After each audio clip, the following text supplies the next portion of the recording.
So this November, California voters will vote whether to legalize the recreational use of marijuana for adults. California's Secretary of State certified the ballot measure Wednesday. The campaign for and against legalizing pot, if you will, for recreational use is now in full swing. And joining us to debate it is Steve Fox of the Marijuana Policy Project, who advocates legalization. He's also the author of Marijuana is Safer, So Why Are We Driving People to Drink? And Brian Darling of the Heritage Foundation in Washington, which opposes the legalization. Thank you both for joining us.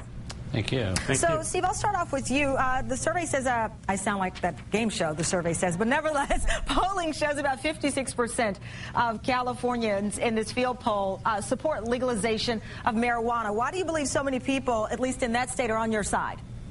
Well, I think it's quite clear that what we're confronting here is reality, that people have finally realized that marijuana isn't the dangerous drug that the government has made it out to be for so long. They realize that marijuana is a substance that's really less harmful than alcohol, and they don't think that adults should be punished for simply making the rational choice to use something less harmful than alcohol. But really, though, isn't this the hard case, at least now, and the reason why it's being taken seriously, more seriously, is that California is cash-strapped? Well, I mean, that's one reason it is being taken seriously. It definitely would create more tax revenue, more jobs, and so on, and that would be great.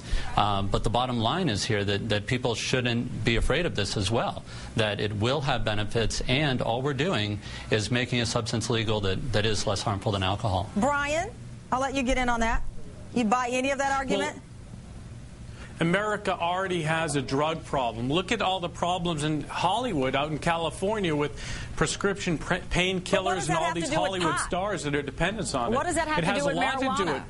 Because as a nation, we have a drug problem. People are taking too many drugs. If you legalize it, it's going to be more acceptable. More people will be smoking pot. Kids will start smoking more pot. If you look at the statistics, high school usage of marijuana has gone down since 1979. Why would you want to make it more available to kids and make our problems worse when we already have a problem? So here, I'll let you guys debate this, but Brian, I'll ask you if those numbers show that fewer kids are using pot.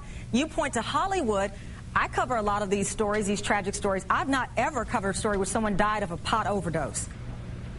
Well, it does lead to dependency. It is a gateway drug to other drugs like cocaine and heroin.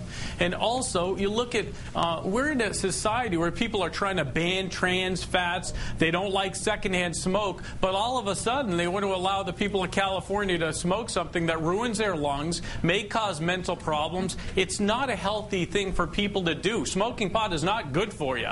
Steve? Yeah, there's so much there to address. I guess I'll start with the basic fact that, yeah, I mean, we're not saying that this is the best thing for you. Everything you do has some sort of harm. But the fact is that tens of millions of people use marijuana already, and hundreds or 100 million people use alcohol. And the truth is that marijuana is a less harmful substance, and there's no reason to punish adults who choose to use the less harmful substance. And we're not going to lead to greater teen use. I mean, Brian cites a 1979 figure and says that we're down since then, but we're up since other years since then, and it's been relatively constant that teen use is around 50%, and we're not keeping teens from using marijuana. We're out of time, right guys, but Brian, I want to bring you in one more time because I want you to answer the comparison to alcohol, because you hear that a lot. Listen, far more damage seems to be done in our society by drinkers, people of alcohol, than with this marijuana use. Go ahead. Yeah, it's true, and alcohol does do a lot of harm to families. It does harm people. It's an acceptable activity for people to go out and have a few drinks, and there's nothing wrong with that. But if you go and move forward and start legalizing marijuana, cocaine, heroin, other drugs, I mean, where do you end? We need to draw the line somewhere, and we as a society should not allow marijuana to be legal. Brian, Steve, I greatly appreciate it. I always wonder with these conversations, like 15 years, 20 years from now, if someone watches this tape, what will they think of this debate? Exactly. It's interesting. All right, thank you, guys. We'd like to know what you think, not 15 years from now, but today. Twitter me, twitter.msnbc.com. Do you believe that those voters who want pot legalized in California are on to something, or do you buy the argument it's a gateway drug and could cause more problems in our society? Twitter.msnbc.com.